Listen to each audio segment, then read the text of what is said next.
Hey there guys. So I've been posting a lot of beating anxiety videos in the past few weeks, and a very common theme in all of these videos is the ability to motivate yourself to do things, whether it be to challenge yourself with a meal, to stop exercising. There's a lot of things that you need to motivate yourself for. And I did get a few messages come through in the past few weeks about people just saying, how do you do that? And they're just saying that they're in a bit of a rut and they don't really know how to motivate themselves to actually start making these changes. And I guess the first thing that I have to say is that you're already on the ladder by messaging me.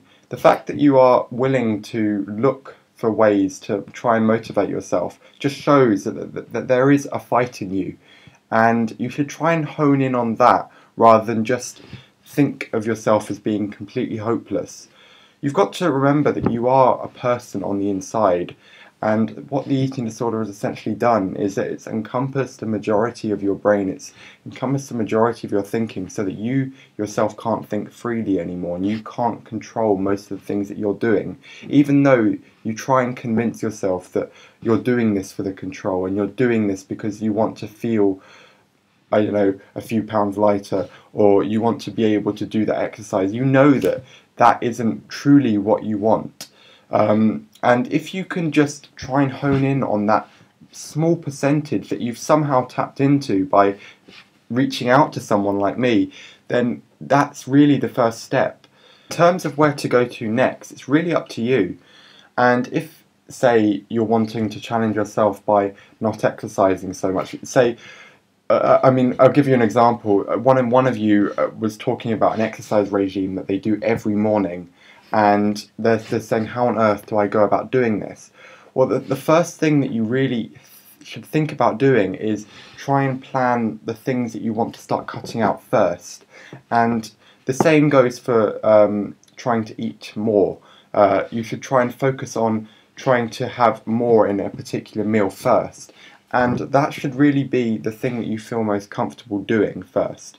And the reason for this is because you feel most comfortable doing it, then it can be the first and most easiest step for you to do.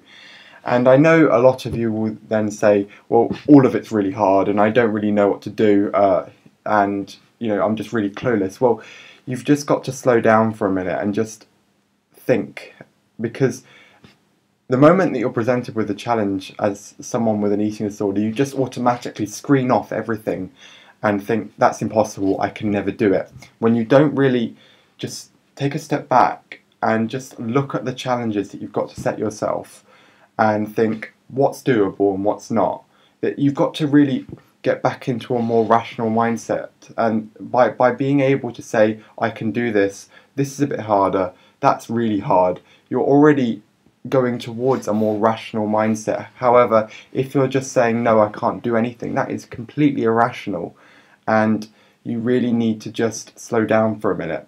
If you are struggling to do that on your own, then I really think it would be a good idea for you to either reach out to someone like me and tell me your problems so that I can try and help you figure out a way to move forward, or just tell someone who's close to you if you prefer that sort of direct contact. Additionally, if you already have a therapist, then you should really talk to them about these things. I know that a lot of people go to therapy and they talk about their problems, but you can hone in on the solutions that you're wanting to try and face rather than the problems that are going on in your life. You can make therapy a positive thing rather than just talking about all the negatives.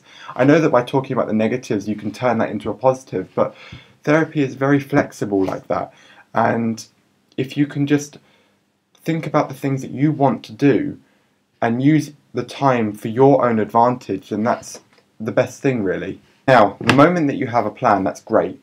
The next thing is to actually go forward and do those things, and that takes a bit more motivation.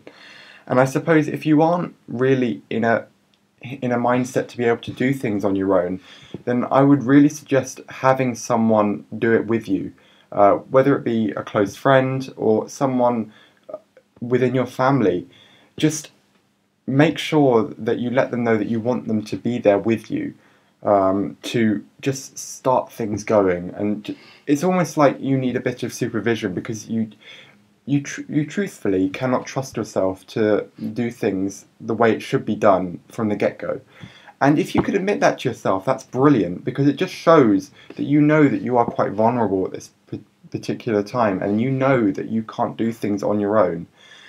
And if you can get that help and just start the behaviours as they should be done, then you'll find it a lot easier to move forward and not only maintain those behaviours but also change them so that you can actually move on to the next step, the next challenge. If you try and do things on your own and you know that you're not ready, then you might make a compromise in that behaviour and it won't be the way it should be done. So an example of this could be that if a challenge is a particular meal that you're wanting to have, and you say, I'm going to have this meal, if you try and do it on your own and you know that you can't do it on your own, you may just say, okay, I've had 70% of this meal, I could leave the last 30% because I've done a pretty good job. But that's really the anxiety talking, and it's the anxiety saying you shouldn't really finish this.